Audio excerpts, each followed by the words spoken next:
3 years ago, getting a bib for a World Marathon Major was already competitive, but today the bar has moved even higher. Ballot applications have exploded, London now sees more than 1 million hopefuls for fewer than 20,000 spots, and the so-called Good for Age and Boston qualifier routes are no longer a guaranteed entry. Boston's 2025 field, for example, required runners to run almost 7 minutes faster than the official standard just to make the cut. And since then, that time standard has been lowered and runners are still having to run well below that time to get in. Across New York, Berlin, Tokyo and Chicago, lottery odds have shrunk as well and time qualifier windows are tighter, making the dream of running all 7 majors significantly harder than it was just a few years ago. Now in today's video, I'm going to break down what those time qualifiers are, give you guys some alternative options for next year, and then of course what I would personally recommend over this winter moving into next year to give yourself the best chance to get yourself in the best shape possible for your 2026 racing season. I'm also going to show you a couple of examples in particular from the UK of performances back from 2017 to 2025, so you can see why realistically these time qualifiers are coming down. The difference is absolutely huge and we'll get to that shortly. I'm going to use London as a quick example first of all. I remember 3 or 4 years ago trying to use my Good for Age time for that. It was sub 3 hours and you were pretty much guaranteed to get in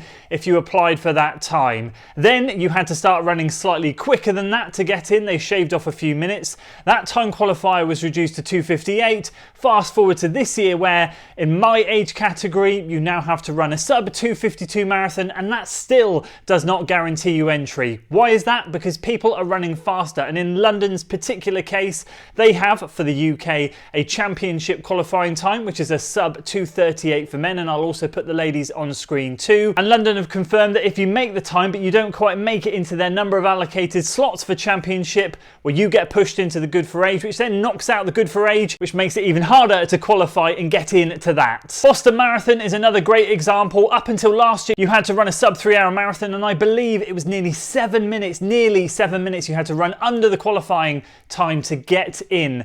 This year they've brought the time down to a sub 2:55 and still you had to run over 4 minutes quicker than that, so 2:51 something to get into that. Berlin Marathon has always stood by a 2:45 for male. I'll put the female on screen as well. So they seem to have held strong on that, although I'm going to be completely honest with you, I'm pretty sure that will come down over the next 2 or 3 years as well. I'll also put New York's time qualifiers on screen too, as well as Chicago's, and again these have come down over the last few years. I believe out of all of the majors, Chicago is the easiest to get into if you do make that time. There's less of a cut-off, or so we're told at this stage. That will probably change in the future. And of course we've got Sydney and Tokyo. Sydney, the newest to the majors, that also has a time qualifying, and again that standard's pretty low too, 2:53 for the male, and again I'll put on screen what the equivalent is for the female. And as for Tokyo, well, I hear so many stories of people just not being successful in getting into that race. They have a time qualifier, but they also have a sub-elite or a semi-elite time category where you have to run sub 2:28 for male, and again I'll put the equivalent on screen for the females. And a lot of these times across all of the majors have come down. Let me give you an example as to why. My half marathon time of 71:53 would have got me a championship entry a couple of years ago until they reduced that time down to 71:30 or sub 71:30. At this stage in the UK, that places me in my age category, 35 to 39, around 120th in the country. If I'd have wound back the clock to 2017, it would have put me in around the late 60s. So you can see it's almost double in terms of the depth of field now. Roll back the clock once again and getting a sub 3 hour marathon back in 2017, you'd be in the top 3,500 in the country. Roll forward to now, you're looking in and around the 6,000 mark. So you can see over the years, the depth of quality has increased, the number of runners has increased, and the performances have increased. And that of course is going to create more demand, and therefore that's why these qualifying times have had to shrink. Now just before we get into what I would do for you guys and for myself, what I'm going to be doing leading into next year for prep so that we can get those qualifying times, or if we're not looking to do that, at least elevate our performances leading into 2026 and maybe try and get a qualifier for 2027. I want to just say that the knock-on effect of this is not only just the fact that the majors are becoming slightly unobtainable, or you can pay for a sports tour, which, to be perfectly honest with you, they seem to be quite expensive depending on where you go. That's not their fault, I guess. They're just doing their best to get you to your dream goal, which of course the marathon majors are for so many people. For me, I'm the type of runner that prioritises local races and loves to drop in the odd big race here and there. Other people tend to go for the big races and just drop in the odd little local race. So for me, doing the marathon majors isn't necessarily top of my bucket list, but some big city marathons are. Now, what the implications that this has on these big city marathons is the demand for races such as Rotterdam, Amsterdam, Valencia, Seville, half marathons and marathons, I might add, are getting more and more, and of course prices are going up. I'm going to highlight Valencia in particular. A few years ago when I was looking at Valencia, maybe 2021, 2022, the prices were much cheaper than they are now. I believe the first level entry price was in and around 20 to 30 to 40 euros maybe, and they went up to a maximum of 120 at that final tier point.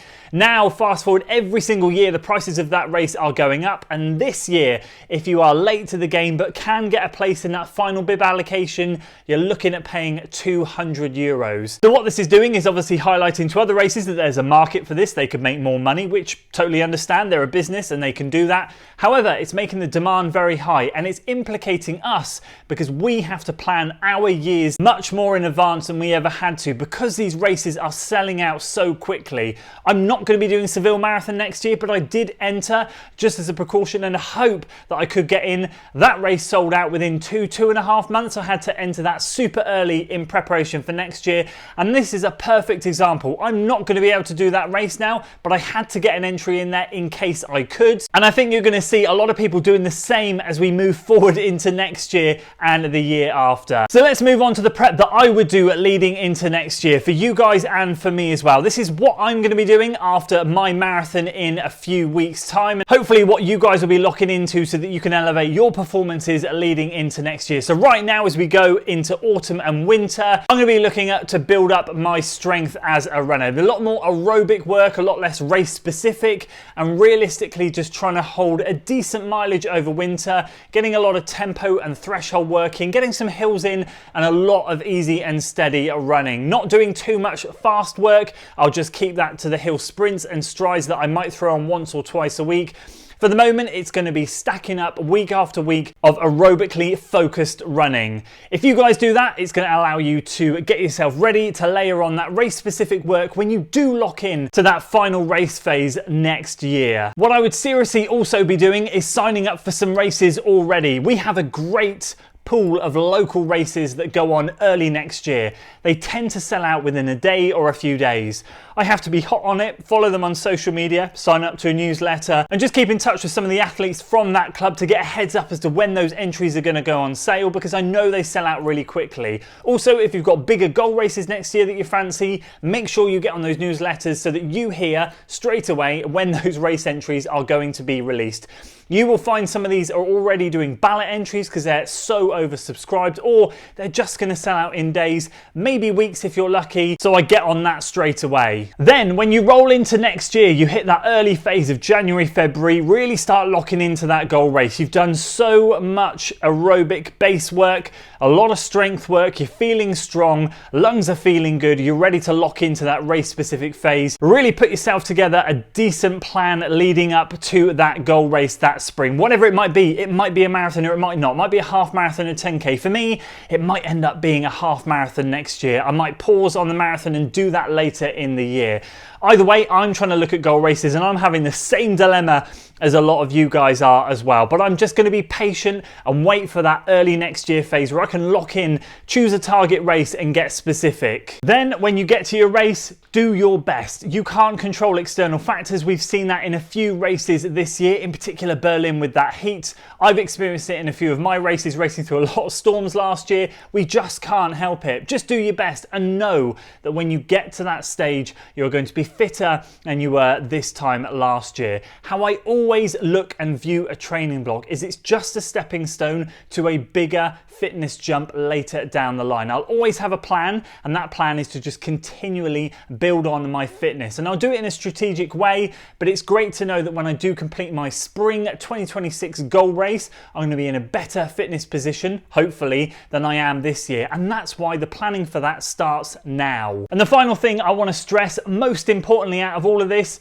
support your local races. The sport of running is absolutely booming. And yes, the lure of these great big city marathons are wonderful. I love to do them. I'm sure a lot of you love to do them. I explained earlier in the video, I'm definitely a local racing kind of guy, sprinkling in some bigger races, and other people are the other way around, and some people like to have a blend of both.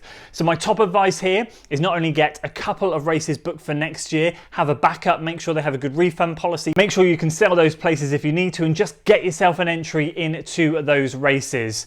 But utilize those local races, support your local clubs, get out there, mix in with the local scene as well, and use them as tune-up races. Take the stress off of worrying about some of the bigger stuff, and do get yourself immersed in that local club running scene. They're all friendly, they cater for all abilities, and it's a wonderful thing to be a part of. But again, I'm finding, as probably a lot of you, those are selling out pretty quick too, so be hot on it as well. Now I guess the point of this video in general, to summarize, is not realistically to have a go at the marathon majors. They're a business, and I fully understand that they're growing at a phenomenal rate. I also understand that there are more runners coming in to the sport week in, week out, and it is probably the biggest growing sport right now in the world. The UK in particular is absolutely booming, and these races are filling up faster than you can imagine. It's surprising to me. I roll back the clock years ago, I never had an issue getting into the race. I could sign up on the day for a lot of these races. That is just not the case anymore. It's all about being prepared. I don't want you to be disappointed. I'm already looking at some of these races next year that I wanted to potentially consider and can't because they're sold out. So I've got to go on the waiting list. It's just a case of starting to prepare myself, change that mindset, and get into that mindset that it's not like it was a few years ago. We do have to be more prepared, and we do have to accept that these qualifying standards are coming down because of the quality of your running. So I'd love to hear your thoughts on this topic as well. Are you planning for 2026, or were you one of those people that applied and you got the qualifying time, but you just missed out because there were too many people that applied? Are you going to be targeting one of the majors next year, or at least targeting a race next year to hopefully qualify you for 2027? I'd love to hear your stories in the comments below. And finally, are you a local club racer, or do you tend to go for those bigger races? It'd be great to hear those down in the comments.